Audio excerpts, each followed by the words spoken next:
un evento que va a haber esta próxima semana en Managua, Nicaragua, de una red hemisférica de legisladores y exlegisladores en favor de la educación inicial, que está promoviendo varios partidos.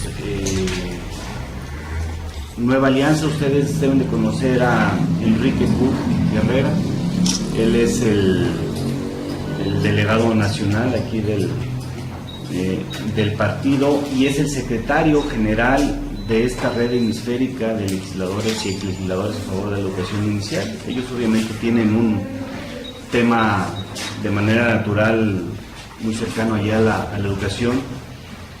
Y bueno, también decirles que el Partido del Trabajo está muy metido en este tema que es la educación inicial. De hecho, somos el único partido que en nuestros estatutos reconocemos y promovemos la importancia de la educación inicial. El presidente de esta red hemisférica de legisladores y legisladores es el diputado Alberto Anaya Gutiérrez, nuestro dirigente nacional. Y bueno, andamos juntos ahí con Nueva Alianza en este esfuerzo. Obviamente se le está haciendo una invitación a todas las fuerzas políticas de aquí de Aguascalientes. Asistiremos varios legisladores y exlegisladores, varios legisladores actuales del PRI. Estamos invitando obviamente a los del PAN, a todas las fuerzas políticas, PAN, Movimiento Ciudadano, PRD. Yo creo que va a ir una buena delegación de aquí de Aguascalientes y decirles muy rápidamente la importancia del tema. Nosotros estamos ciertos de que hay que empezar desde el principio en el tema de educación. Para nosotros pues suena muy fácil decir que empezar desde el principio es empezar desde que nace el individuo, quizás antes, quizás desde la gestación o quizás desde la preconcepción. Es un tema que nosotros hemos promovido mucho, que tenemos proyectos interesantes en todo el país y obviamente aquí en Aguascalientes en educación inicial y preescolar. Y bueno, la idea de esta reunión a nivel hemisférico es que los legisladores y legisladores tengamos claros este tema y estemos legislando a nivel local, a nivel federal, a nivel internacional, en favor de la educación inicial. Entonces, es para nosotros un evento muy importante que se llevará a cabo la próxima semana en Managua. Y bueno, esperemos estarles trayendo toda la información de buenos avances, de buenos resultados que se tengan a través de la unión de todas las fuerzas políticas representantes en el país y en muchos países en beneficio pues de la niñez de todo el mundo, ¿no? Entonces es una primera noticia que queríamos comentarles, que queríamos darles a ustedes. Y bueno, dos temas que son de nuestra opinión de interés fundamental que deseamos compartirles. Uno se refiere a que, bueno, pues no es una buena noticia, de hecho, ninguno de los dos, pero el primero es más local, tiene que ver con que Aguascalientes carece de una cláusula discriminatoria en nuestra constitución política local. Esto, bueno, pues nos indica que Aguascalientes se encuentra entre las 11 entidades del país que carecen de esa cláusula discriminatoria en sus respectivas constituciones locales, según lo dio a conocer el Programa Nacional para la Igualdad y No Discriminación del 2014-2018, en un documento que fue publicado en el periódico oficial de la Federación. Y en efecto, nuestra Constitución carece de una cláusula que señale la prohibición expresa de la discriminación motivada por diferentes factores, origen técnico, género, edad, condición social, religión, preferencias sexuales. entre otras que atenten contra la dignidad humana y tenga como propósito anular o menoscabar los derechos y libertades de las personas por parte de las autoridades, de las instancias públicas y del mismo gobierno. En ese sentido, es urgente que el Congreso del Estado, que Jorge Barona se ponga las pilas y que incorpore en su agenda legislativa este asunto a fin de que nuestra Constitución se armonice con el artículo primero constitucional que en sus párrafos tercero y quinto obliga a todas las autoridades públicas a observar el respeto a los derechos humanos. Y bueno, en efecto, el Estado tiene la obligación y la responsabilidad de garantizar a la sociedad no solo evitar que se realicen acciones de discriminación por cualquier vía, sino crear igualdad de condiciones y oportunidades entre las personas en lo individual y colectivo a través del trato igualitario por parte de los poderes del Estado y de los particulares. Aquí el Partido del Trabajo reconocemos el esfuerzo que instituciones públicas y privadas han llevado a cabo para combatir la discriminación. Sin embargo, tenemos que advertir que no cuentan con los protocolos de actuación, los lineamientos necesarios que garanticen la prevención de actos discriminatorios, así como el suministro de medios para denunciar, sancionar y posibilitar que las personas víctimas de la discriminación puedan ascender a la justicia. Esa es la importancia que tiene que ver con que se realice las adecuaciones a nuestra Constitución.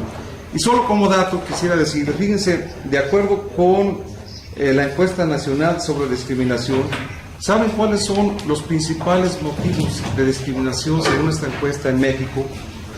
Lo que son las cosas: por no tener dinero, por su apariencia física, su edad y ser de hombre o mujer, ¿no? Entonces, ese primer tema es muy importante y ojalá que aquí estos temas, más allá de la feria, más allá de esta sustitución de frivolidades, le demos la importancia que requiere para evitar que siga avanzando el tema de la discriminación.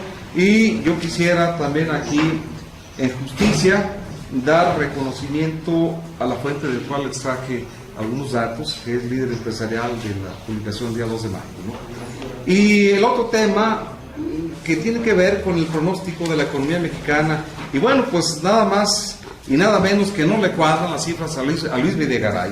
De plano ya es vergüenza ajena y a nivel internacional. Pues más no le cuadran sus cifras, mientras que en su imaginación, que es seguramente muy fructífera, y en sus peores sueños, como dice Cedillo, pues ha reiterado que nuestra economía alcanzará una tasa de crecimiento del 3.9% anual del Producto Interno Bruto. Sin embargo, para entidades financieras internacionales, pues su perspectiva es completamente diferente.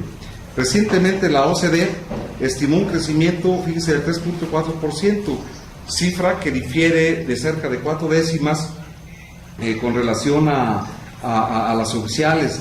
El Fondo Monetario Internacional, el Banco Mundial y la misma CEPAL estiman que el PIB cerrará para el 2014 en un rango que oscila entre el 3 y el 3.4%, lo cual evidentemente pone en duda el pronóstico de crecimiento del gobierno que propone el gobierno federal.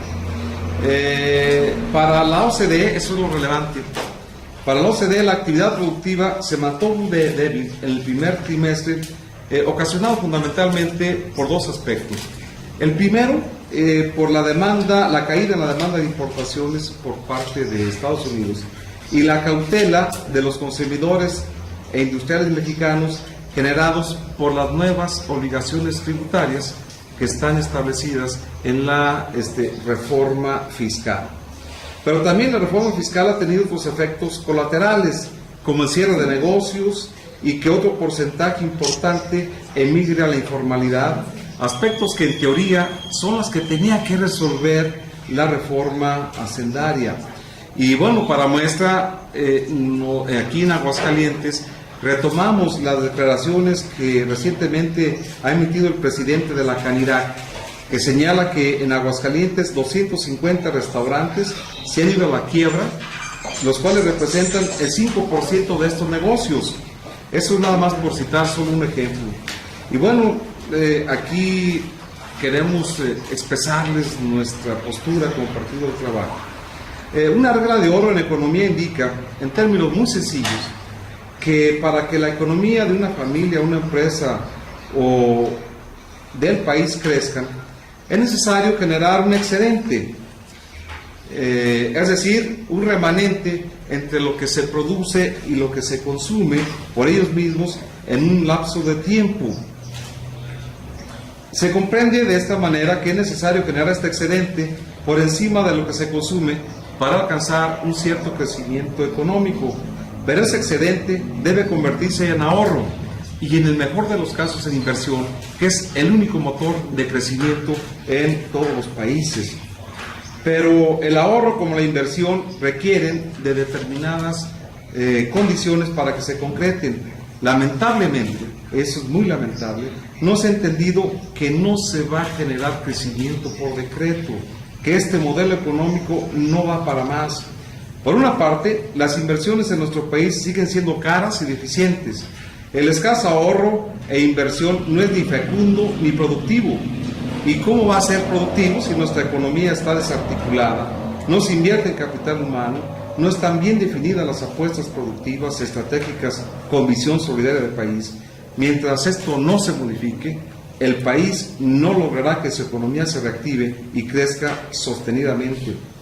Tampoco puede haber ahorro mientras los salarios sigan siendo tan paupérrimos para la gran mayoría de la clase trabajadora que ni siquiera se alcanza para lo elemental, tampoco para una clase media, que cada vez son más nuevos pobres, que ven afectados sus niveles de vida y se han visto afectados por el incremento constante de los precios, productos y servicios que generan los particulares y también el mismo gobierno federal.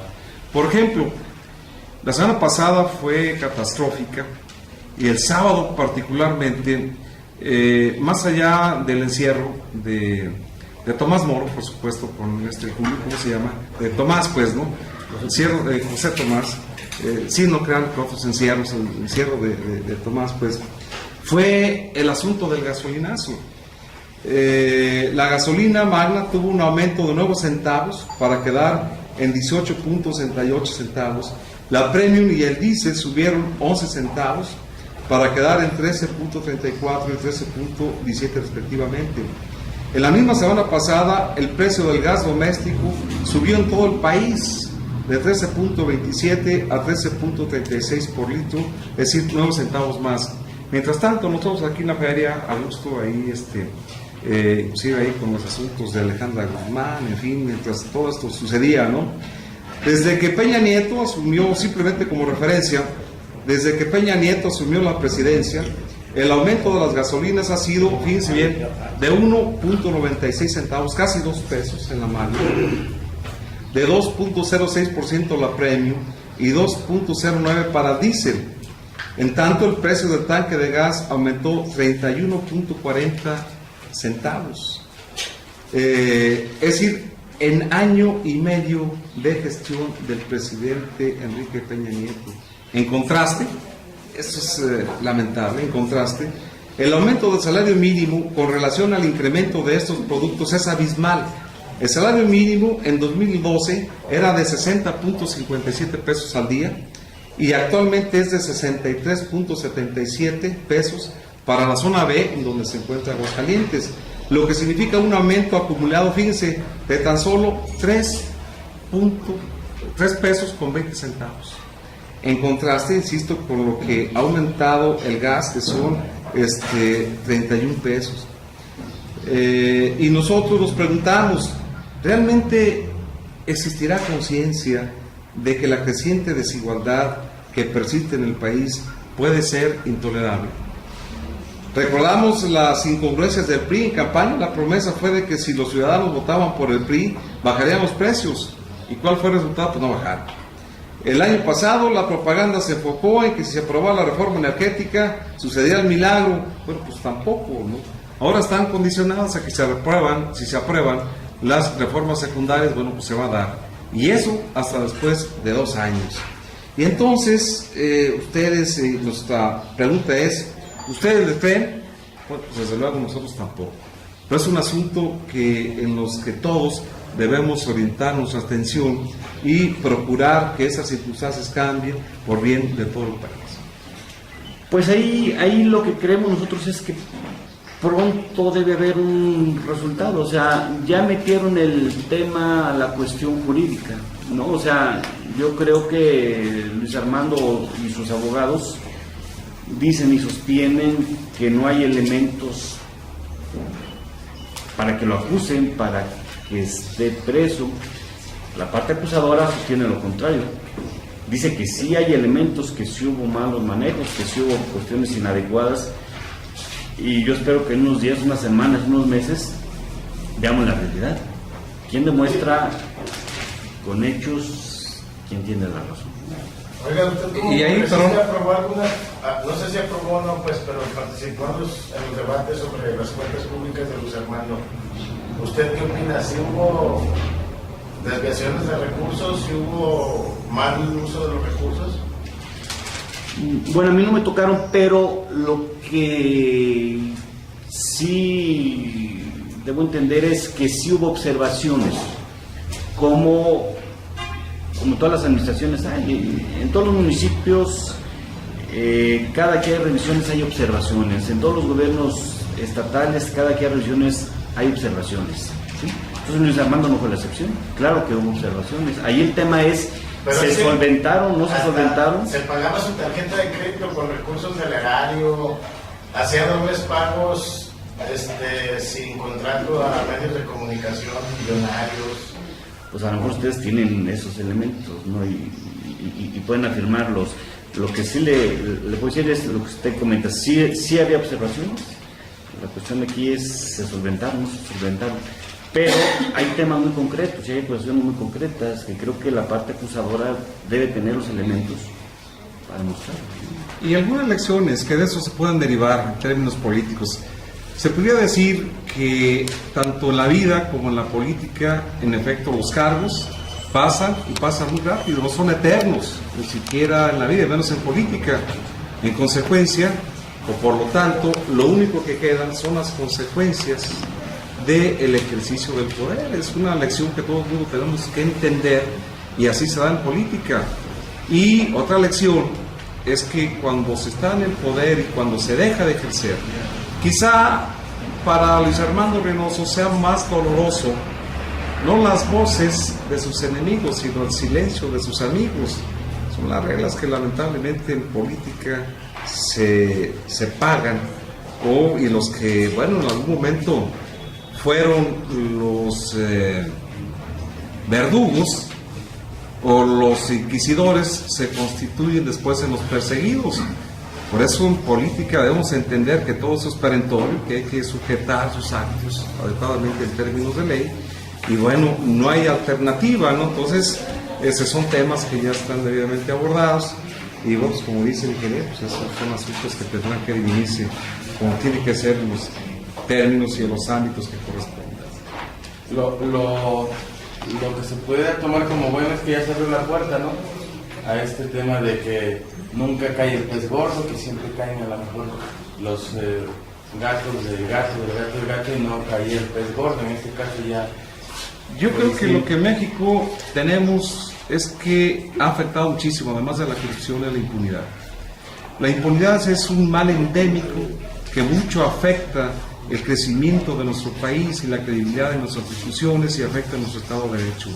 En consecuencia, debemos seguir profundizando en el tema de la impunidad, pero parejo, donde la justicia sea aplicado a todos en igualdad de circunstancias y se cumpla la prédica de que la justicia es ciega, independientemente de niveles, independientemente de cargos, independientemente de partidos. En consecuencia, nosotros seguiremos apostando a que hay que seguir reforzando las acciones para seguir evitando la impunidad que, insisto, tanto daño ha hecho a nuestro país, pero en términos éticos, en términos morales, en términos que permita la credibilidad de todas las instituciones, en términos de que no se sigan utilizando como se hizo con el anterior presidente de la República, con Felipe Calderón, los cargos para perseguir a personas que no coincidían políticamente con algún gobierno. Entonces, esos son temas que estructuralmente deben resolverse y que mucho serviría para que en México se consolidara nuestro régimen democrático de libertad. ¿Por qué el delito de peculado se considera como no grave? Y eso como que le da más alas a los funcionarios para que hagan la comisión de este delito. ¿Por qué el Congreso no le forma como delito grave? Son temas que ya se están abordando y tiene que haber una armonización en la Constitución Política Nacional, que esto es lo que pretende establecer el Código Penal que tanto se ha discutido, precisamente para que este tipo de sanciones o de penalidades sean uniformes y consistentes. Creemos nosotros, nuestra apreciación como partido, que más allá de penas y más allá de que alguien o algún partido político señalara hace un tiempo que era su única, digamos, fortaleza, en opinión de ellos, la honestidad, que ha estado muy vulnerada. El tema de la honestidad en un cargo público no es una prebenda que le hacen a la sociedad, es una obligación ética y moral. Pero al menos ya saben a lo que se atiene, ¿no? Porque es grave. Claro, y tiene que, insisto, lo que pasa que para nosotros, cuando alguien nos vende la idea de que se va a actuar con honestidad, es como si fuera la última Coca-Cola del desierto, pues, ¿no? Es una obligación ética y moral. Nosotros hemos sido consecuentes en que nos vendan esa falacia de la honestidad, pero es una obligación de todas las personas que asumen un cargo público. Pero lo más grave es que la legislación es muy laxa, y como es laxa, además, no hay un seguimiento oportuno por parte de las instancias correspondientes, porque no se designa quiénes son los que pueden iniciar una denuncia, cuando todo el mundo lo podemos realizar porque tenemos un interés jurídico y político. ¿Me explico? Entonces está laxo, y lo que se tiene que hacer en el Código Penal es cómo se generen las condiciones para que todo el mundo pueda realizar una denuncia para quienes hagan un ejercicio inadecuado de los recursos públicos. Y miren, y no solamente debe ser un asunto pecuniario, debe ser también un asunto de eficacia y eficiencia, que se refleja también en términos económicos. Por fortuna, recientemente se acaba de aprobar una ley en la cual se penaliza ya, más allá de las facultades municipales, tanto el presidente municipal como síndicos y regidores, por la malversación de recursos públicos. Cito un ejemplo. ¿Qué hubiera pasado si en lugar de haber enderezado la denuncia penal en contra de Martín Orozco por la venta irregular de terrenos que eran propiedad municipal, se hubiera también extendido a los síndicos y regidores? Eso también les va a obligar a los síndicos y regidores a que pongan más atención en autorizar las cuentas públicas de los gobiernos municipales, porque también llevan una implicación importante para los que tienen la función de representación de los intereses de la misma sociedad. Así está diseñado nuestro marco constitucional, y por ello nosotros decimos que tenemos que seguir profundizando en el tema de abatir la impunidad, y para eso la armonización del Código Penal, la armonización de penalidades y los mecanismos para que cualquier mundo que tenga interés jurídico y político pueda iniciar una denuncia correspondiente. Porque el Código Penal único contempla que es el delito de peculado no grave. Así es. No más grave, y si van a estar robo y robo. Así es. Por eso se tiene que adecuar, se tiene que replantear este tema. No, pues hay otros países más extremos, ¿no?, donde se les corta la mano, se les corta las manos. Y no ser lo que decía alguien, ¿no?, que retomó mal el tema de Che Guevara cuando llegó como presidente del Banco de Cuba después de la revolución. Decía, más vale meter la pata y no la mano.